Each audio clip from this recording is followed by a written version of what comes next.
If the thought of making a complete lifestyle change overwhelms you, then keep watching on how you can take the project based approach to not only achieve your goal, but achieve them a lot faster.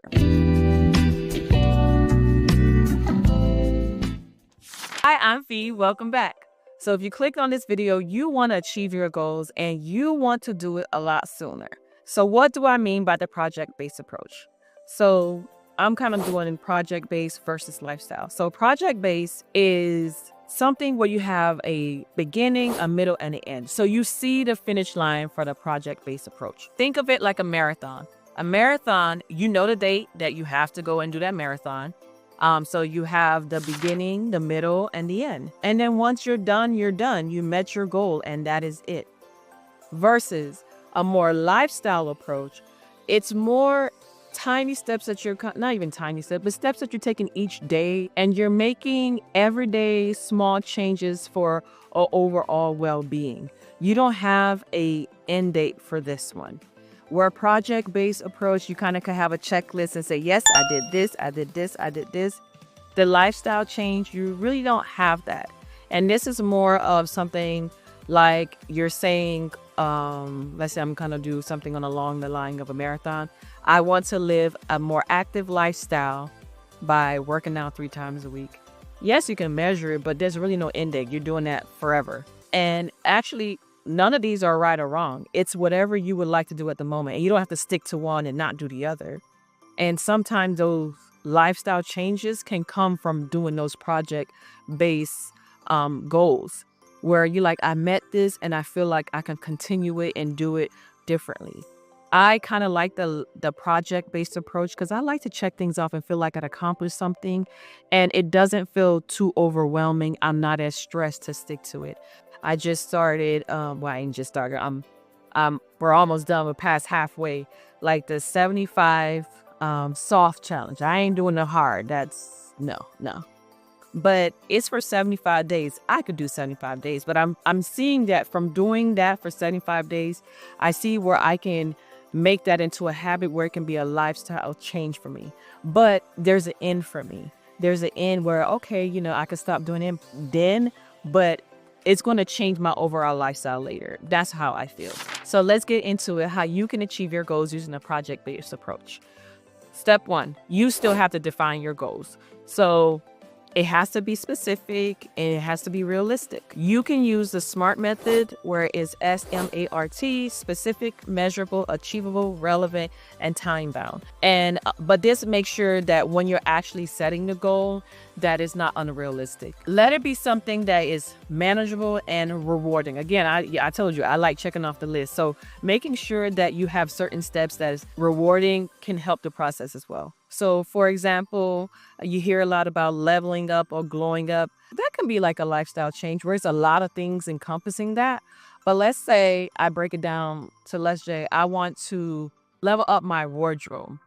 So my goal could be to organize my closet. So that will be my project, to organize my closet. That way I'm able to see what I have and get rid of what I don't need. Or think of, y'all ever seen like those, the 80s, not even 80s, 90s too, where they're always taking a nerdy kid and they're doing a makeover.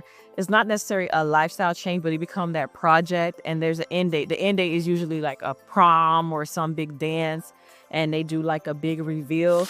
But they kind of have like a checklist of like, okay, we got to do this, and then you'll be ready for this. So it's kind of like that. Like I kind of miss those type of movies. So in this case, for leveling up my wardrobe, I'm not going to focus on totally wardrobe. I'm going to take the project-based approach and do the closet first. That way, the whole leveling up my wardrobe doesn't seem too overwhelming. Step 2 is plan and execute.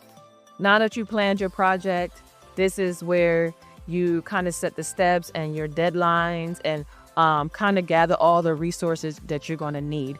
Very similar to using the SMART method, but you're really trying to get all the things together that you might need. So you're writing down the steps, and sometimes you might even have to break down some of those steps into even smaller tasks in there. So going with the example of project clean out closet, I may need to invest in some more bins. I need to first clear my closet, clean my closet, organize my closet, or sort my closet of what I'm keeping, what I'm giving away. And then you got kind of take a catalog of what it is that you do need based off what the wardrobe you decided that you want to do or the style that you want to focus on. So create a realistic timeline, and this will help you. So if I have project, clean up my closet, if I'm a busy mom, I'm working every day, I'm going to give myself a month to do it, where I'm doing things slowly on the weekends and I don't feel so stressed about it. That way you can set your timeline for the month, and then you set certain milestones that you have to meet with each weekend or each week. Don't forget to write everything down. Like, I write everything down, and that's also because I'm forgetful, but write everything down. It helps tremendously, especially when you get to check stuff off your list. Step 3 is to monitor and adjust. Even though you feel like you have what needs to happen in the beginning, in the middle, and the ending throughout your planning phase, sometimes as you're going through it, you need to monitor and reassess. Maybe, I don't need this, I need this. Go ahead and go through the motions of changing certain things and don't see it as a setback. You just probably have to reassess and figure out how to do it better or what you need to let go of.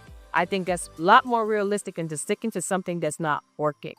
So create a checklist, and when you reach a certain milestone and you kind of reassess it for the next portion of it, you can see, I need to change this up a little bit. So don't forget to write things down. Step 4, you want to celebrate your achievements. So whether you hit those milestones or you have completely completed the project and you're done and your closet looking beautiful, and now you have space to bring in the new wardrobe that you would like to bring in, and you feel good. You need to celebrate. I like to celebrate with food.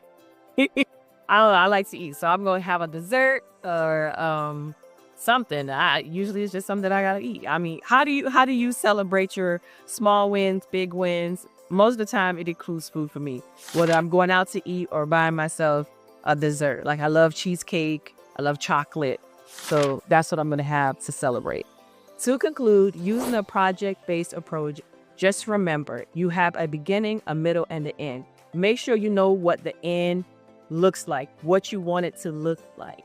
You're going to define your project, you're going to plan and execute, you're going to monitor and assess where you are in those different stages, and then the best part, you're going to celebrate your achievements. Focusing on smaller projects help you build momentum to lifestyle changes. So if you want to take this approach and see results faster, maybe this might be good for you. What project do you think you're going to get started on pretty soon? Like, what is your next project? Is this something that you think will definitely work in your life right now? I would love to hear in the comments. Thank you for watching, and I appreciate you.